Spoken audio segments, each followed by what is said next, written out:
through parasitology because you have been you're behind, and I'm here just to take you through introduction, to recap on the part of introduction, because most of questions do come from this point as well. Therefore, I will introduce on what is parasitology, what are the important aspects of parasitology. Then next time we have to summarize on Protozoa. We're going to deal with flat helminth and see how far we can go. But we have very short time. That's why it's a very good reason for us to record some videos, and because I'll be teaching a lot of subjects per same sitting. So for today, I'm just going to introduce for you parasitology. So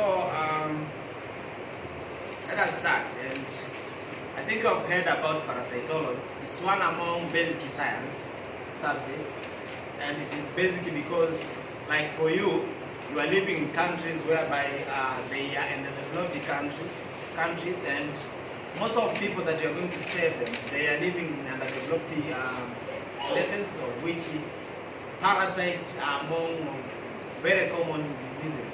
Parasites are among the organism which causes a lot of diseases in most of the countries or most of the places that you are going to work, because unhygienic, there is easy contamination of feces, urine, of which all those environments favor the growth of what? Of parasites. Therefore, it is very important for you also to get the concept of what is parasitology, what are the things that you're going to study, and at least to understand how your patient will present with regard to that particular diseases. So, parasitology is the study of parasite. It's short. Study of what? Parasite. Study of parasite, but apart from parasite, you're also going to study about the host, because always if there is parasite, it means that there is what? There is a host. Therefore, we study about the parasite, the host, but we are interested more on what is the relationship existing, the existing relationship between that particular host and what? And parasite. Because if there is any relationship, that relationship will explain who is maybe traumatized, who is getting maybe health problem with regard to that particular what? Relationship. So as biological discipline, the scope of parasitology is not determined by organism or environment in question, but their way of life. The way they live, someone benefit, someone is what? Endangered with that particular relationship. Another way you can say parasitology is the science which deals with organisms that take up their residence either temporarily or permanently in or on an organism for the purpose of pronouncing evolution. Therefore, most of parasites do live in our body or on our body, maybe temporarily or permanently. You understand? Therefore, when we start the relationship existing on that particular organism, being host and being a what? Parasite, we get the relationship. A parasite now is an organism that lives in or on another organism called what? Host, usually larger than itself. Most of the time, the parasite is what? Is smaller compared to the host. Most of the time that is the state, but there are other possibilities from which it obtains new nourishments and which may or may not harm what? The host. The moment the nourishment which the parasite gets, it can harm the what? The host, because instead of building its own body, now it is building the parasite what? Body. But apart from that, those parasites, they can produce what? End product which are toxic to the body. But apart from that, our immune again can recognize those are what? Are foreign substances, or they are antigen, of which they can mount the immune. Is it? When the immune is mount, it means that your body will fight against that particular parasite. And when the body is fighting against that particular parasite, what happens? You get sick. Is it? And sometimes the reaction is too much in such a way that you are severely sick. So that is the particular way we should think as clinicians. Usually the host also provides shelter and protection for the parasite. Assume for the parasites which are living maybe in the intestine, those which are living in the liver, maybe are living somewhere in the brain, mean that they are getting nutrients. Apart from nutrients, they are also what? They are also protected. Wait together. They are also what? Protected from physical environment, which maybe they could have died due to the stress of environment, sun and whatever. But due to the presence in the body, they are living healthy. So parasitism is any life association in which one species depends on another species but usually refer to the association in which one organism, the host, is injured. When you say parasite, that one is, there is relationship there, but there is someone who is what? Injured. Mostly the what? The host is injured. So this can be in very high degree or in very relative degree. A host is the organism that have a what? Parasite. If you are harboring parasite, even we human beings have a lot of parasite. Now we become what? Hosts. There are a lot of hosts in the world. Many human beings among. That's why we see this branch of parasitology. There's something we call infestation. This is the invasion of epithelial surface. When you say epithelial, it's like covering tissue. They are epithelial what? Surfaces. They are covering tissue of the outer body surface and body cavity of the parasite. For example, you are having epithelial around this, the what? Around the what? Around the ear. Then what happens when organism enters through that hole? Means that it has what? Infested. Are we together? So they go through what? The normal epithelium. Are we together? They can go even on the skin somewhere, but that is called what? Infestation. Most of infestation happen even to the big organism, not those small parasites. Are we together? They enter, maybe they grow there, and they can cause even what? Accumulation of what? Abscess and whatever. Then you remove it, you get healed. That's called what? Infestation. Then there is something called infection. When you say infection, this is the invasion of the body tissue. Mean that it what? Enters the body what? Tissue. Goes to the what? To the cells. So the invasion of the body tissue and organ by what? By parasite. This happens to different organisms. There is another relationship that exists, is called the symbiosis. The way this symbiosis is derived from the Greek word is symbio, meaning living together. So if they are living together, means that this relationship there is no cannot exist independently. Means that everyone depends from each other. If one is not there, someone else what? Dies. They have to exist.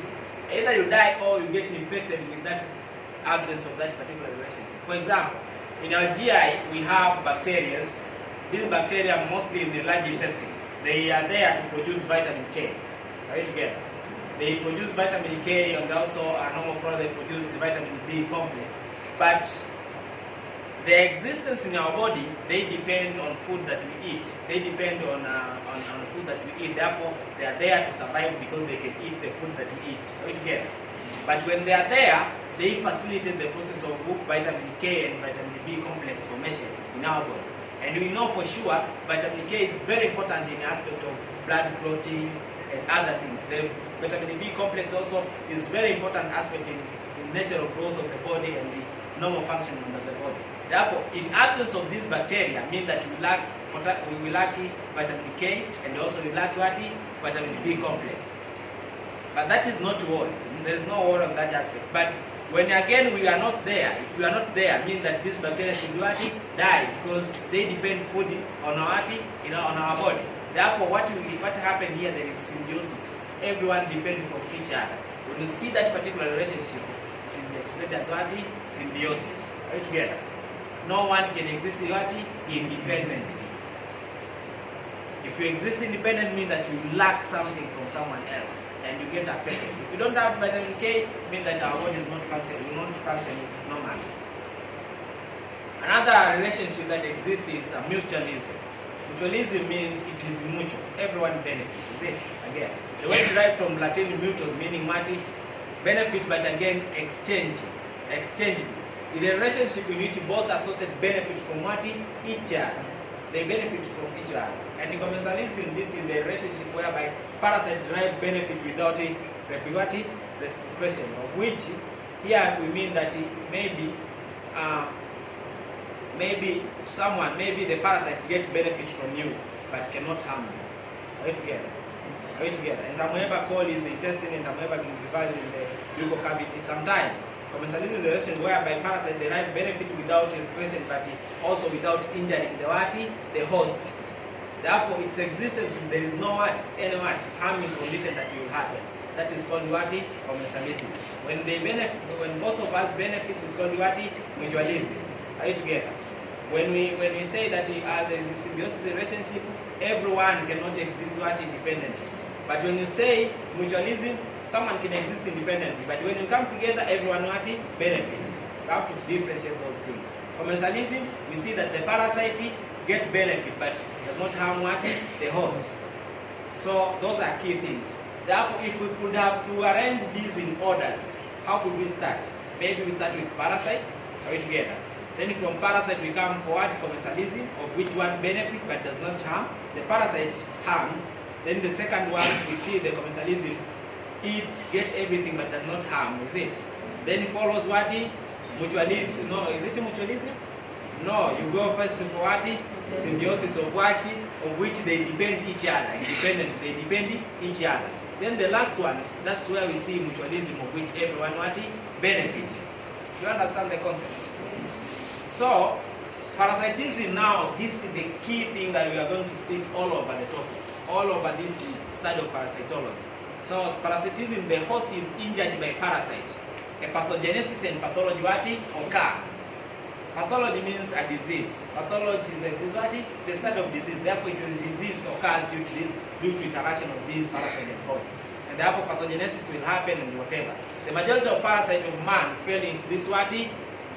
This group, that they can cause pathogenesis and what? Pathology. So we have examples of parasites. We have Plasmodium causing what? Malaria.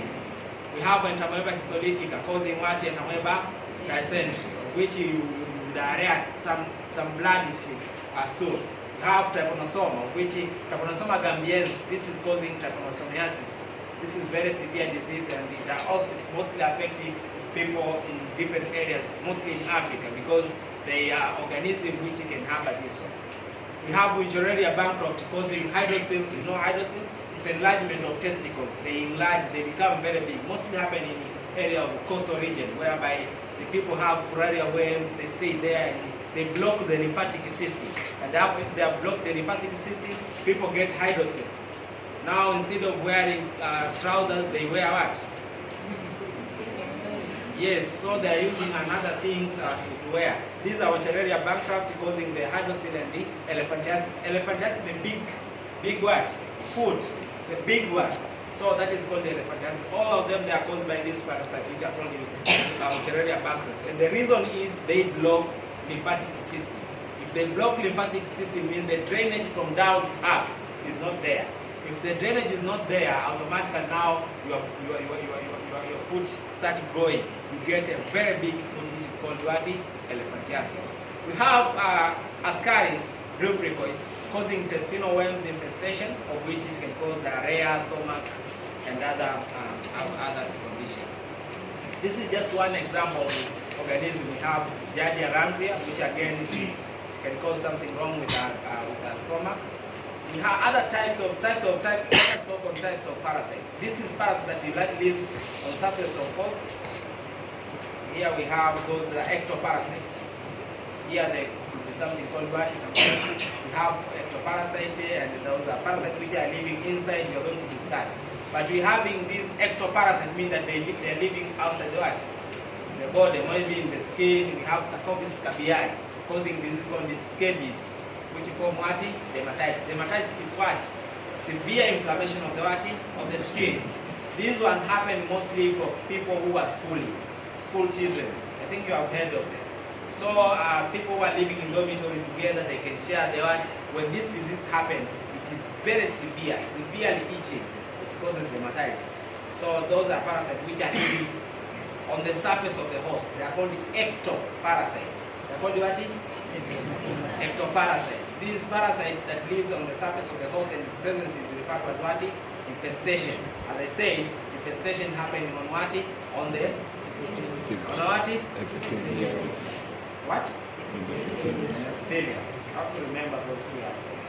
So we are having other parasites which are called ectoparasites. This is opposite of what? Ecto. Therefore, these lives inside the host and they are living inside. Therefore, they invade and they go and live inside the tissue. Invade the various organ and tissue, giving that to the body and infections. Example of this organism we have Falciparum, Plasmodium falciparum, causing malaria, invade the liver, red blood cell. Those are areas whereby they mostly grow because in liver, that's where most of the malaria parasites, they go and divide. They become many. Then they go to red blood cell, they infect one red blood cell, they burst it, they go to another red blood cell. We are going to read this mostly on the malaria cycle. I've read maybe the malaria life cycle. I've seen it, the way it goes.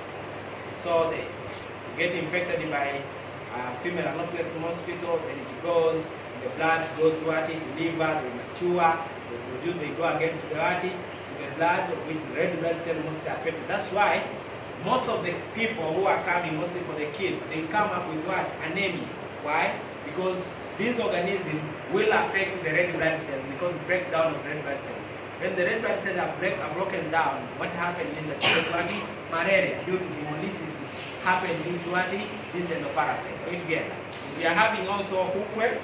This Anaconda americana causes hookworm anemia, of which this stays in the intestine. So if they stay in the intestine, like mostly in the small intestine, what happens, they stay there, they grow there, they always feed on blood. Therefore, they attach in your intestine, they feed on blood, they grow, and automatically, if a kid is affected by this particular organism, they are not growing normally, and they are having anemia because they take a lot of blood per day. Together. We are having also obligate parasites. These are parasites that cannot exist when separated from host. They should be in the parasite. In the absence of parasite, they die. That's called obligate. Right together. For example, we have Giardia, also malaria, trichonosoma. Without the presence of host, the organism cannot exist. They are called obligatory parasites.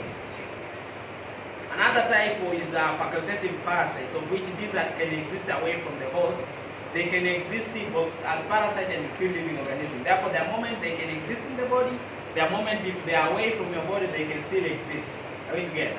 And this example of this particular organism, we have Strongyloides speculoides, which again affect people. We are having also things called accidental or incidental parasite. This accidental parasite means that in your absence, they can affect the other organism. But if it happened, maybe you have eaten the meat which has been affected by this particular organism, they can become and live in your body, and at the end they infect you. Are we together? And for that reason, they are called accidental. Means they were not meant to affect you, but maybe you are interacting with dogs. You can get dog worms. Are we together? Maybe you are interacting with cats. You can get cat worms.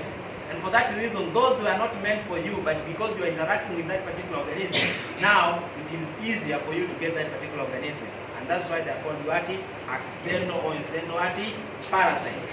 These are not normally parasites of the man, but enters or attach the body and cause parasitism. For example, you have the Filaria immitis here, the dog hat Filarias, of which they affect dogs, Toxcara canis, which affect dogs again. We have ascoid of dogs that causes visceral lava migrans in man. So these ones, they are very dangerous when they affect human being. This guy, this one affect human being. When they are in the human being, what happened? They cause a lot of reaction because your body will identify, your body immune will identify that was foreign, and at the end they are going to fight. And that the bad thing is, these worms, they become like lava. Most of them, they enter the body like lava. Therefore, what happened means they will be moving in every area, therefore causing traumatization in different area of the body. Right together. So those are called accidental parasite. This is one example of parasite called Trichuris trichura. So sometimes they call it kind of. We are having other parasite group which is called the opportunistic parasites, of which when we say opportunistic parasite means that they wait when your immune is down, that's when they infect you. So these are usually commercial and non-pathogenic organisms. They invade the body and cause disease when the host immune status is compromised. Mostly Toxara gondii. This one is a parasite which mostly is available in cats in our home.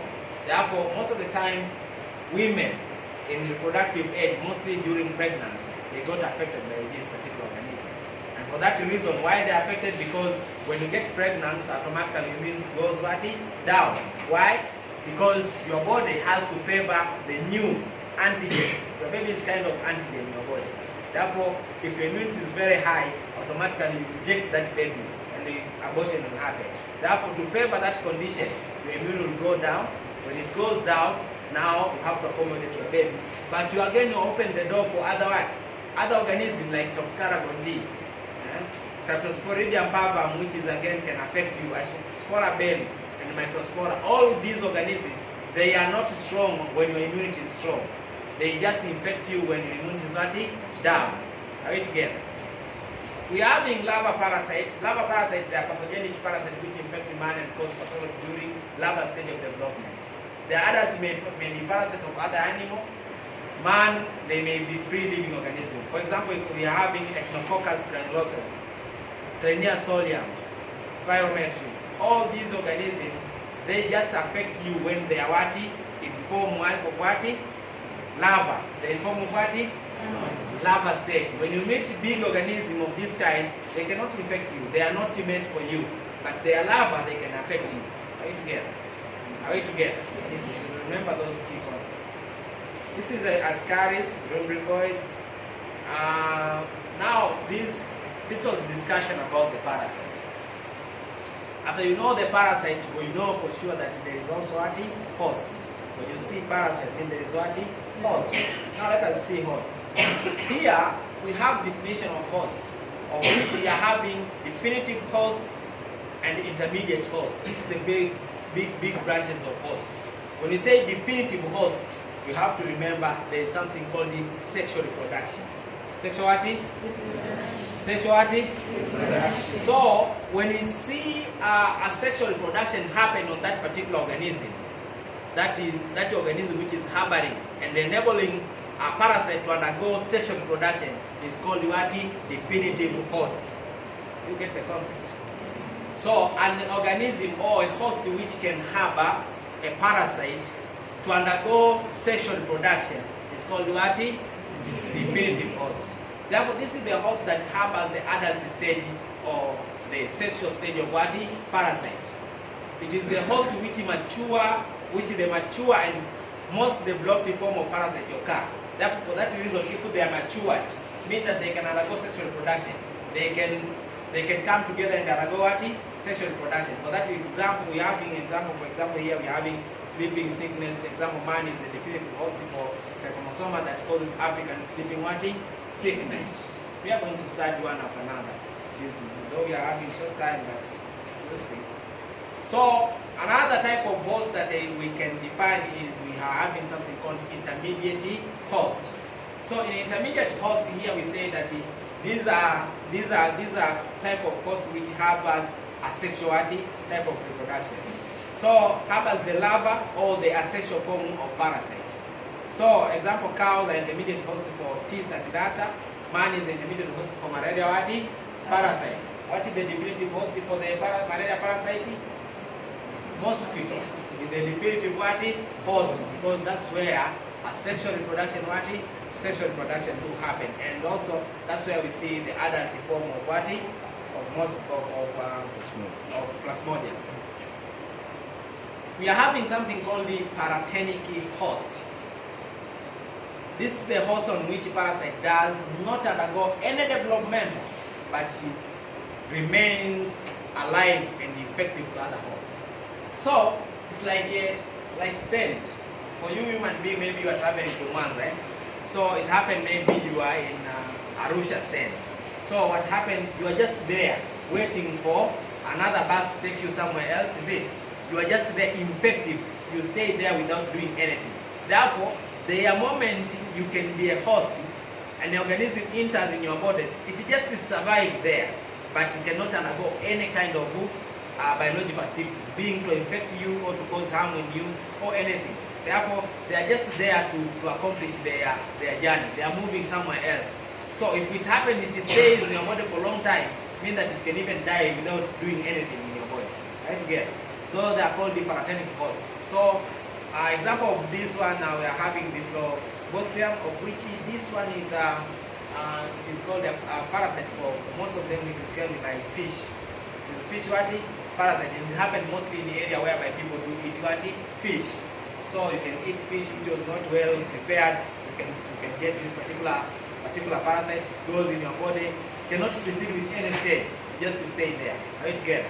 So the Protozoa can be carried from the small fish to larger fish, which are then consumed by human, and they proceed to develop into adult in humans.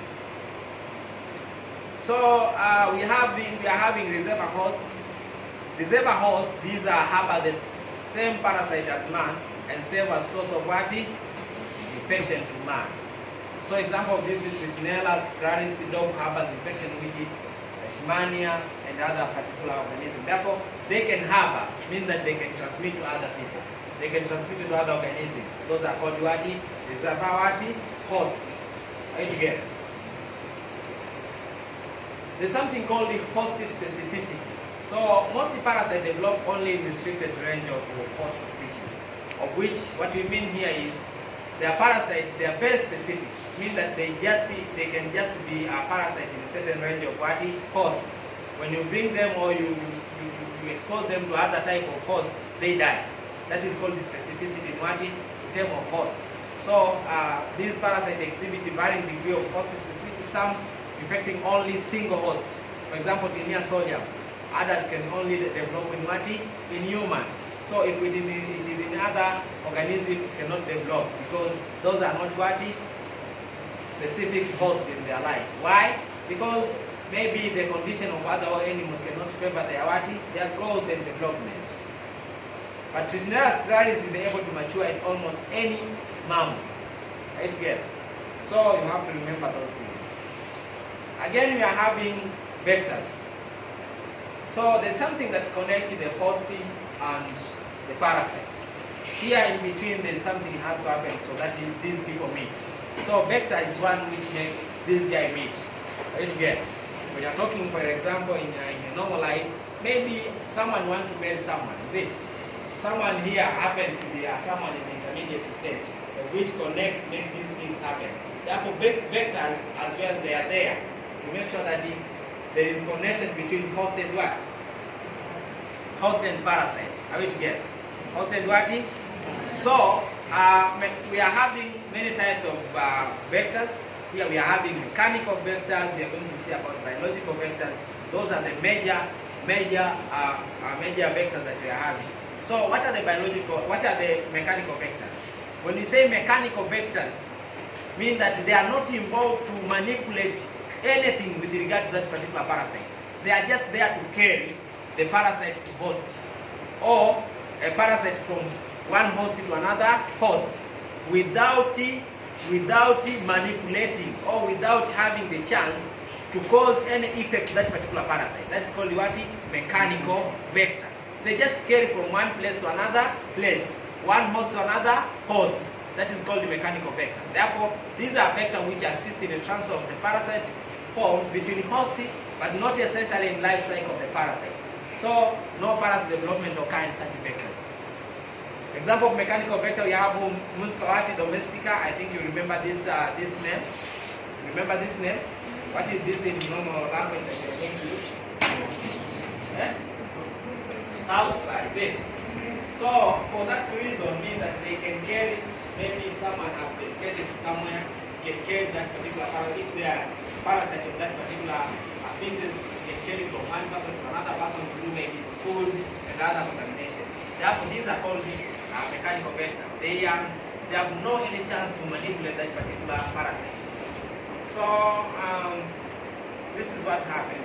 Then again, we are having something called the biological vector. On biological vector, now, there's something which will happen with regard to that particular parasite. For example, a mosquito is good example for that particular reason. It means that I can have Plasmodium malariae or maybe fevers or a lot of types of Plasmodium, is it? Therefore, maybe a mosquito will come, bite me, will take that parasite, stay in its body, maybe undergo even sexual reproduction, right together. Then they develop, they go again to the glands, they bite another person. Then what happened in between means that that particular parasite has undergone some stages in that particular vector. And for that reason, we call that particular vector as biological vector. Because there are some stages in development of that particular organism that has happened in that particular organism. Are we together? Therefore, these are called the biological vector. Now, we say that these are vector in which there is a biological development of the parasite before it can be transmitted. Example here, we are having mosquito as biological vector for malaria parasite. We are having filarial worms and yellow fevers. Most of these organisms, filarial worms, they are transmitted by mosquitoes. The yellow fever transmitted by what? Mosquitoes. Now we go even to diseases like we studied about different diseases in also virus. We studied about the Zika virus, is it?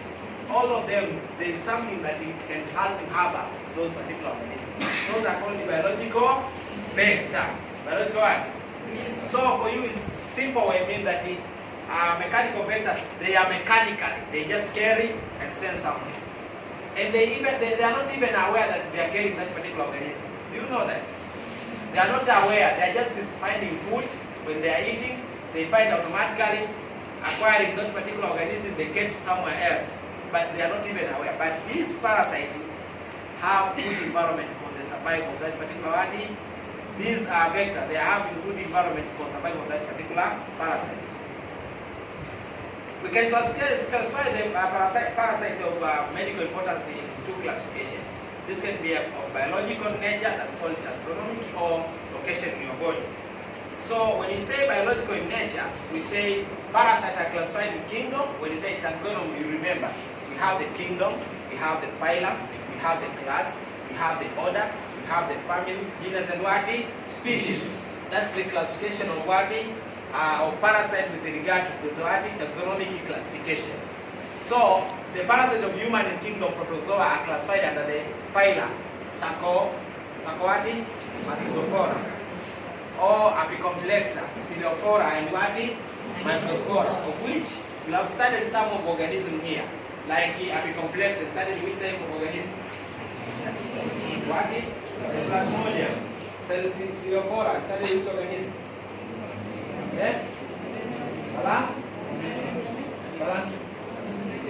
Yeah, so you remember all those organisms which use cilias to move. They are belong in this particular group. What is there in the microspora? Microspora what? Scoliosis, is it? So those are all of the organisms that have been classified. What is there in the Sarcomascophora? What is there? Amoeba. So this is the classification. When you see that particular way, it means that that particular organism has been classified in terms of what? Taxonomic what? Classification. Then the parasites were more healthy of human being of two phyla. There is Platyhelminths, which are called the flatworms, and what? Helminths, which are called what? Roundworms. Therefore, the organism which looks like flat, the organism which looks like what? Round.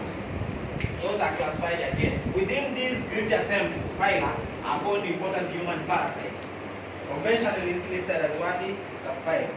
So we are having Sarcomascophora. Important subphyla include Sarcodina, which are called what? Amoebasis or amoebas. These are amoeba in shape and species affecting human include Amoeba histolytica and Anagraria what? Of which this one is you get it mostly when you are like people used to go in what? In dams for people go to dams for what? For what? For swimming. When you are swimming, you can get this one. It goes through your nose and direct to your brain. Then it causes a lot of trouble. You will start about that particular. And Amoeba histolytica mostly causes what? Abdominal problem, is it? So we are having Mastigophora, flagellus. This, when you say Mastigophora, they are what? Flagellus. They are having flagellus for what? For movement. These are flagellus which have one or more flagellus. In some cases, they contain an undulated membrane. Example is what? Dinosaur. We have Mastigophora, which include intestinal and genitourinary flagellus. We have giardia, which affect what? Affect the GI, is it? We are having Trichomonas vaginalis, which affect what? Vagina. We are having Chlamydomastitis and the blood tissue flagellus like Trypanosoma and Leishmania, of which we are going to start. Apicomplexa, this is the important subphyla, include what? Protozoa, and the Protozoa undergo complex life cycle with alternative sexual and asexual reproduction. Here, Two hosts are needed. The arthropod and what? Vertebrate. The arthropod can be what? Mosquito. And vertebrate can be what? A human being. Are you together? So under this parasite multiple, there are a lot of things which are happening. Protozoa contain two classes of medical importance, of which include coccidia and what? Hematozoa. When you say hematozoa, this lives in what? Blood. Blood. So the class Coccidia contain human parasites like Isospora and Toxoplasma species, of which we say these are opportunistic what? Infection. You remember Isospora I said? Toxoplasma gondii. All of these, they infect people who are what? Immunocompromised by one way or another. Then the class Hematozoa contain the blood sporozoans like what? Plasmodium what? Species. There are other many organisms which are live with blood, love blood, and when you want to diagnose them, you find them in what? In blood. Ciliophora contain ciliates for movement. Ciliophora are complex protozoa bearing cilia distributed in row or patches. So they bear two kinds of nuclei in each individual. So the medical importance of Ciliophora and only human parasite represented of this group, we have Parasitology what? Which is the very giant. Yeah? It's a very big parasite, a giant intestinal Ciliophora of human and pigs. So people may come up with question and ask you, a giant intestinal ciliate of human and pigs. I have to say this is what? Parasitology called.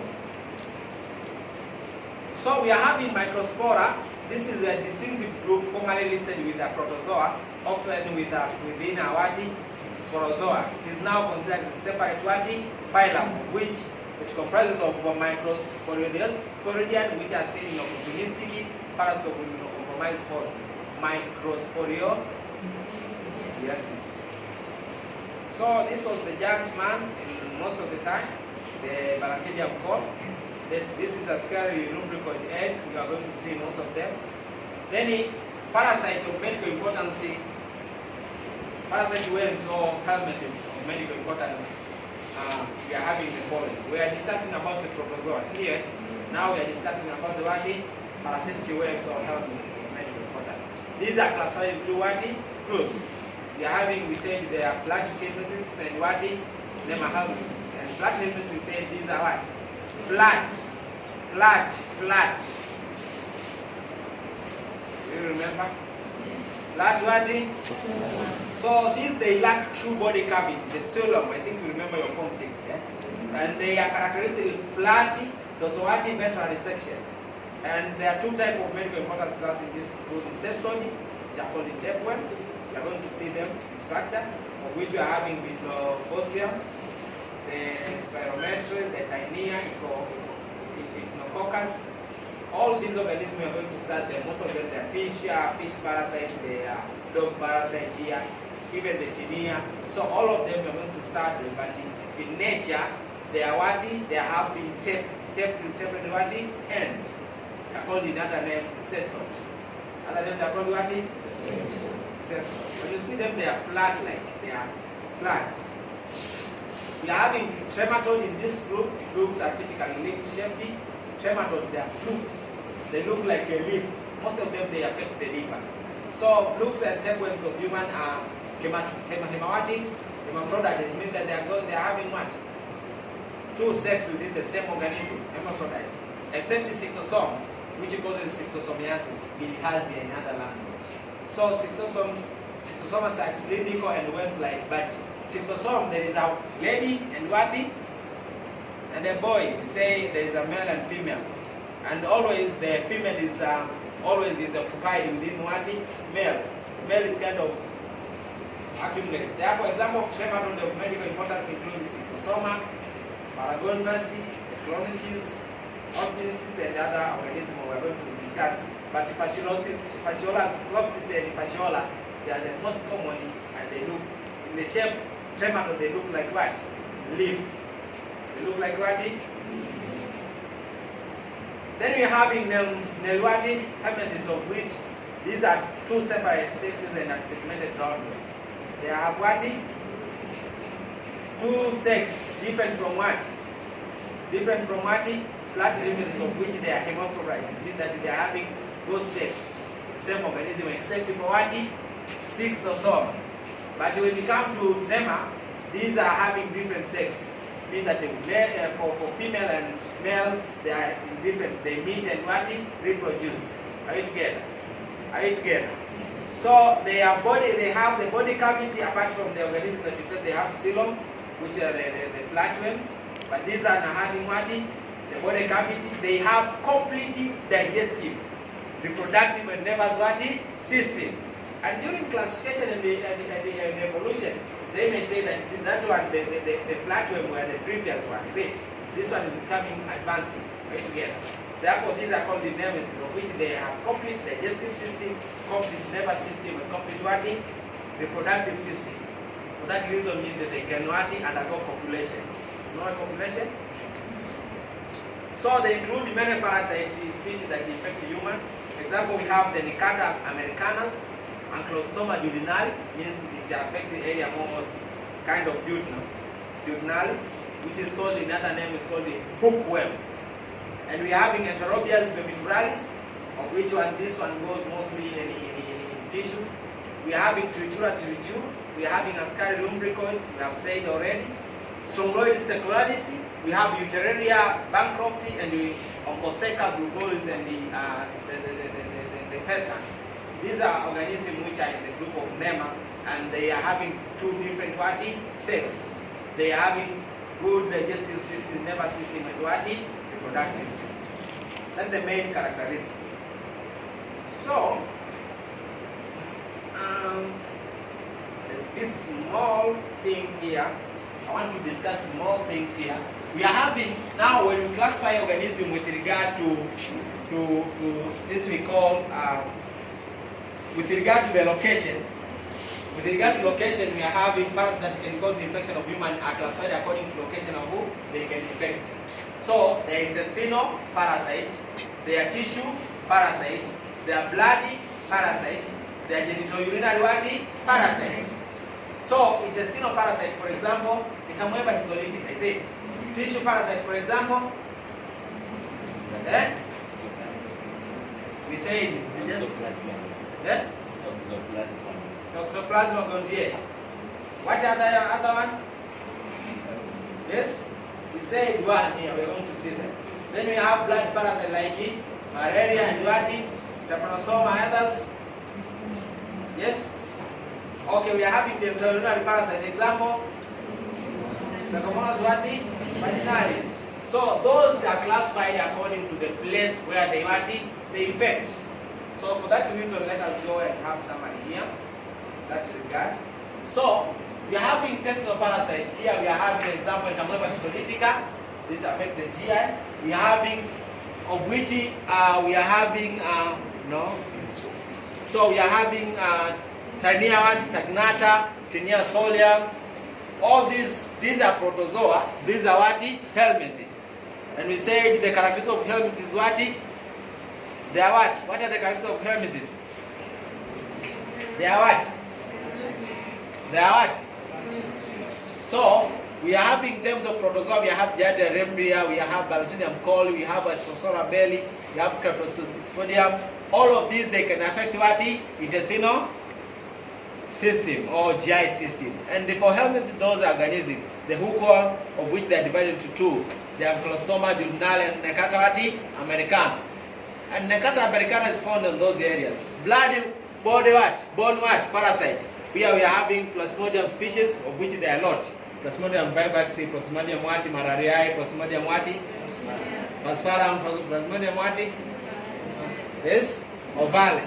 There is another 50 class. So we are having Toxoplasma gondii, Trypanosoma. All these organisms, they affect what? The blood system. But here we are having Florium worm like Euteraria bancrofti, of which I said it goes mostly in the lymphatic system and causes blockage of the lymphatic system and causes the hydrocele or what? Elephantiasis. Are we together? We are having tissue parasite. Here, Toxoplasma gondii. But there are others like Taenia solium, Trichula, spiralis, Trichinella spiralis, we have Filaria worms, we have Echinococcus granularis. All those affect what? Tissue. Genitourinary system, we are having what? Trichomonas vaginalis, but apart from that, we are having Schistosoma hematobia. Schistosoma hematobia affect the GI, but Schistosoma, we are having different classes of Schistosoma. Are we together?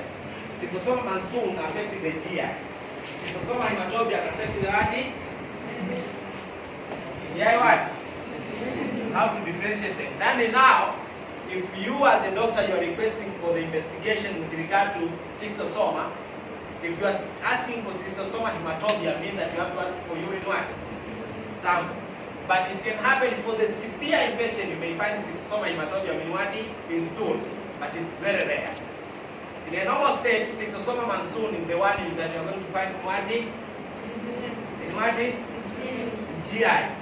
Therefore, that is, and we are going to see the shape of that particular organism. And Schistosoma hematobia is mostly leading cause in most of countries with the epidemic of this disease or endemic of this disease for causing bladder cancer. Bladder what?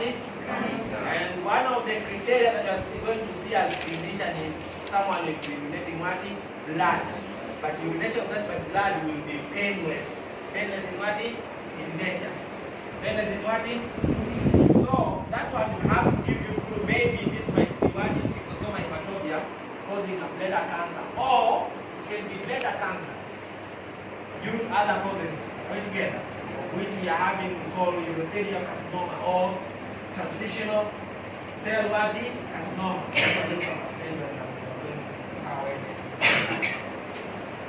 So major pathogenic protozoa, we have mentioned them, and there is ever host, like we are having Amoeba protozoa, Amoebasis, Amoeba histolytica, human hosts, or water and food, free living water. These are reservoir hosts. Are we together? You can get there. Therefore, when you are talking to your patient, you should ask your patient. Now you are a doctor, you are asking, maybe you want to find out if the patient is having what? Amoeba what? Amoeba protozoa. You have to ask, which type of water are you drinking? Is water boiled? What do you think on the source of that particular organism? Like cereal protozoa, zoonotic in pigs, means that someone who has eaten the meat which is not well cooked. You can get it. Flagellated protozoa, also zoonotic. All other these organisms are complex protozoa like malaria, human and the vector borns, zoonotic here, toxoplasmosis, sporidiosis, and the other organisms. So, there's one thing that I want to speak here with regard to diagnosis of these particular diseases. So, there are key principles for you to remember. These are key principles for you to remember. First of all, as clinician, you are supposed to take a thorough history. A thorough what? Of the patient. You ask the patient, what is the main complaint of that particular patient? What is the main complaint? Maybe he's complaining of what? Stomach pain with what? Diarrhea. A diarrhea which is accompanied with what? With the blood, is it? You remember this is dysentery, is it? Which organism do you call this particular disease? Yes? Amoeba histolytica. It can be one of the differential. But you have to remember again, you remember your microbiology, that there are organisms which are bacterial in nature, which can cause the same disease. Which bacteria are those? Yes? So all those things have to be connected together when you're dealing with your patient. So you take your history, patient complains, maybe he's complaining of stomach pain with diarrhea for 2 days, then you explain in short, the HPI means that you explain in detail of what happened, you explain in detail of what kind of blood is giving out, maybe how many times he goes for toilet, what is the feeling, tired, dehydrated, all those things you have to remember. Then from that very point, you will come up with a differential diagnosis. One of the differential diagnoses may be what? Maybe Amoeba histolytica, is it? So if you are thinking that it is Amoeba histolytica, now you should think of what? A further diagnosis whereby you have to take a stool sample and bring it what? To lab, whereby they are going to see now through microscopy the what? The Amoeba histolytica. And that one will explain to you that if this patient is sick from Amoeba histolytica, now you decide for what? for medication or for the drug for treating that particular disease. Therefore, one of the key and important aspects for you is to understand that all the knowledge, basic science knowledge, will equip you for taking a thorough history with regard to that particular disease, and then you'll come up with a differential diagnosis, of which those differential diagnoses now you will rule out with the use of what? Laboratory, is it? Of which you will ask different tests. You want to roll out to see if it is a parasite or what, if it is what? A bacterial infection. Therefore, you will have microscopic examination of the stool, is it? You will have a full blood picture maybe to see if there is neutrophil or eosinophil. If it is eosinophil, what do you think? It is a parasitic infection, of which now we are expecting to see it in what? In the stool. Are you together? Yes. If it is a neutrophil, what do you think? A bacterial infection. Now you should think also what? Of bacteria in the stool. Now you can undergo culture of the stool and what. Have you understood the way we diagnose these diseases? You start with what? History taking. From history taking, you'll get a clue on which to think of as diagnosis. From that clue now you go and you do something with regard to particular test of interest. So let me expose you on some different tests that can be done, but in summary, when we come back here, you will see that we are having tissue parasite. If you are having tissue parasite now, the sample for the tissue parasite means that you can take even the tissue. Then you take that particular tissue, you bring to histology lab. We are going to see if it is what? Maybe a Ferrari or Onchocerca bruvoris or Trichinella spiralis. We are going to see it. Or maybe you are thinking of genitourinary infection. Now you have to take sample. Which sample? Urine. Are you together? So maybe you are thinking of bloodborne, maybe you are thinking of malaria, toxo, maybe you are thinking of this trypanosoma. That is, the sample I have to bring is what? Is blood. And here there are cautions to take. There are some organisms that just come out in different area of peripheral blood only during night. Therefore, even taking of the sample, have to consider the characteristic of that particular organism. The organism they just come in the blood just during night when you are sleeping. Therefore, if you take sample maybe during night, daytime, you won't find them in the peripheral. Are you together? Therefore, there's some consideration as you will be reading one after another organism. You will see you have become more broadened in your knowledge, the way you think, the way you interact, the way you get the concept. Again, you can use what? Stool. Are you together? You can use stool. For the case of blood, in the blood we can have a microscopic examination of that particular blood, of which you can see different protozoa, is it? But again, in the same blood, we can have serological tests. We test if there is antigens of that particular organism in the blood serum. Or we can detect what? Antibodies, because we know for sure that if there is foreign organism within the body, your body will respond by producing what? Antibodies. If the antibodies are produced now, we can detect them with the use of what? Serological tests.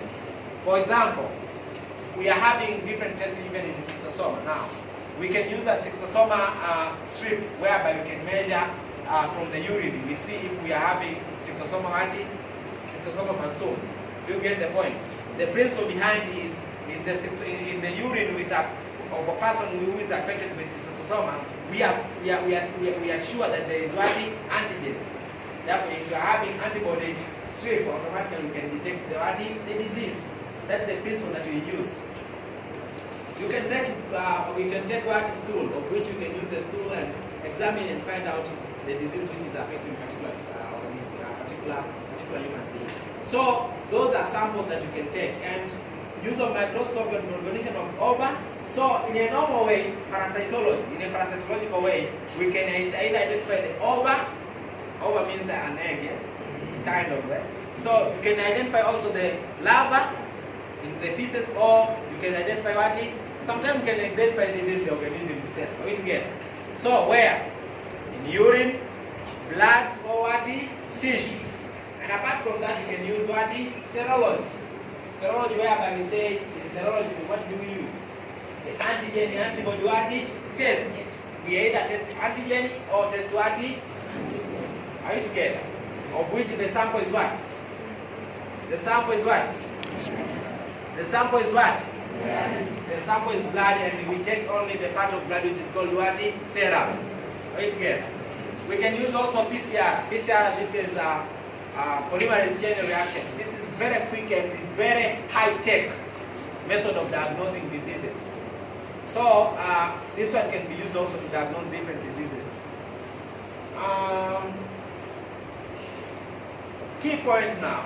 So in summary, what we have learned today, we have said that parasitology is the science which deal with organisms that takes up their residence, temporary or permanently, in or on organism of the purpose producing nourishment and shelter. Therefore, parasitic is the relationship between parasite small and large, which is host. And parasite may be end or what? Parasite. And we say classification of parasite of medical importance is done by biological what? Biological nature, or classification by site of what? Residence, of which you are going to use most of the time the what? Classification based on what? Site of residence. Are we together? Again, the major group of parasites that infect man include the single cell parasite called Protozoa, and multicellular parasites which are called what? Metazoa, or what? Which are divided again in groups. We have seen the nema and what? Plant. The plant, we say they are what? They are flat, and what do they lack? Most of them, they have what? They are hermaphrodites. They have both sexes in the same what? Organism. But when it comes to the nema, they are what? They are well developed. They have different sexes. They have a well developed digestive system, central nervous system, and what? Reproductive system. Are you get? So those are key points for you to remember. Thank you.